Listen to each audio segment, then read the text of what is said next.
Welcome to Farming Smarter TV, April 26th, and we're pretty excited to be outside. Finally got some warm temperatures and we're ready to get rolling. So a lot of interesting things happening at Farming Smarter. We're going to be seeding right away. I know that there's a few implements that just starting to get rolling here in southern Alberta.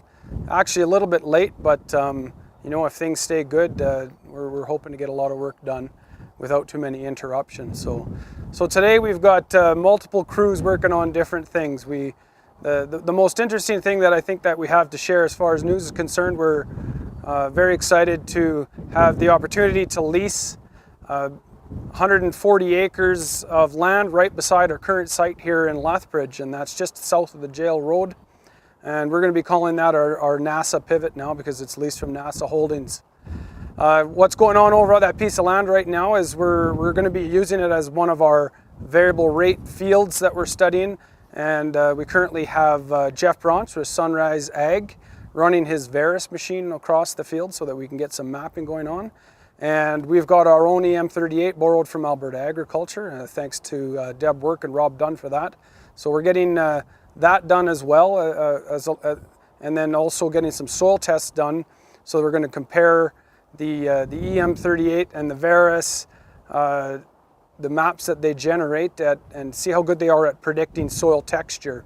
And within that, we're going to have some treatments across the field and do some field scale research. We'll also cordon off an extra 10 to 15 acres for additional small plot trials as we basically run out of land here with the number of trials that are going on. So pretty excited about that, and we've got our seeder calibrated and Mike's getting ready on the tripping going on. Kevin's busy setting up seed for a number of trials that we have going on. And basically I'm running around pretending like I'm doing something, being the manager here. So we had a good trip out to Medicine Hat the other day. Field conditions are very good. We've done soil samples out there. Moisture's looking good, but they're definitely ready to go, ready to seed. So we'll be heading out there in the early week. Other things of interest right now, we've noticed that our winter peas that we seeded last fall, we seeded a 10-acre strip to basically increase the seed and see how well it does again. Our major research efforts in that area are done, but we wanted to continue with a seed increase. Just got word from Mark Olson, who is also coordinating a number of seed increases across southern Alberta with varied results, some very good results and some not so great results. And basically a lot of that depends on the conditions where they were seeded and the type of winter that we've had.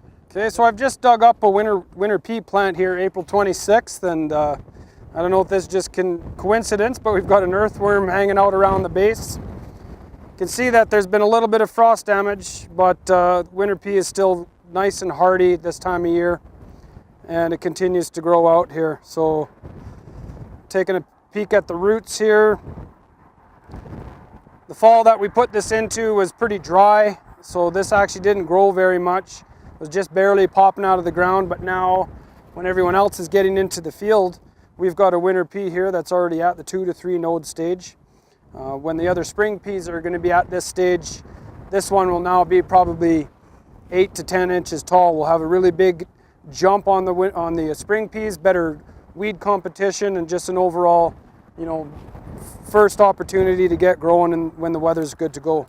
This was actually a pretty hard winter in certain areas compared to what I would say normal. Out in Medicine Hat, we noticed that some of the winter wheat isn't doing great.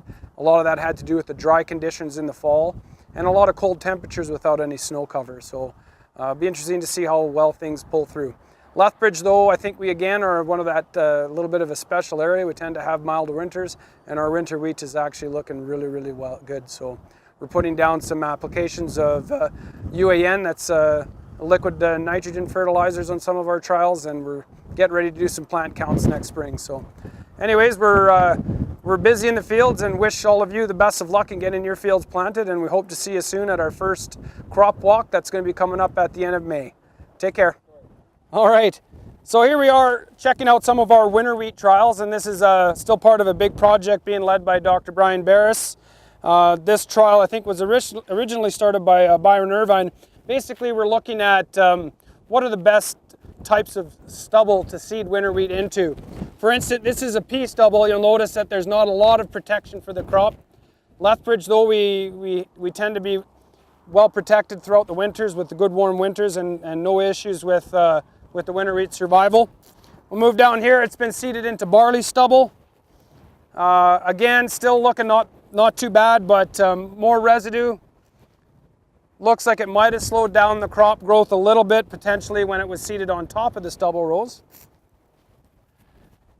This one was seeded into, looks like a camelina stubble. Again, looks to be doing quite well. We've got another plot of barley.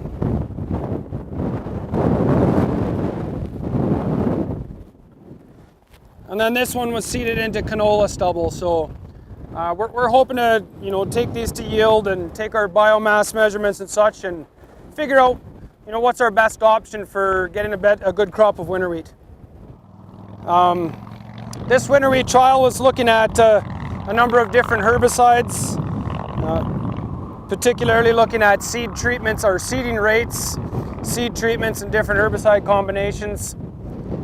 We've got some other trials looking at downy brome and Japanese brome. This is now the third year that we've been working on these trials, and I think after the end of this year, Brian will have a lot of good information that will hopefully be able to give growers the information they need to expand acres. See, like this one here, you can actually see the seeding rate differences. That's 150 seeds per meter squared there. Not the greatest looking crop, but when you move over to this plot here, that's 450 seeds per meter squared. So really big difference on seeding rates in the fall. Now visually we'll see a difference, but I think what's really important is what shows up in the yield.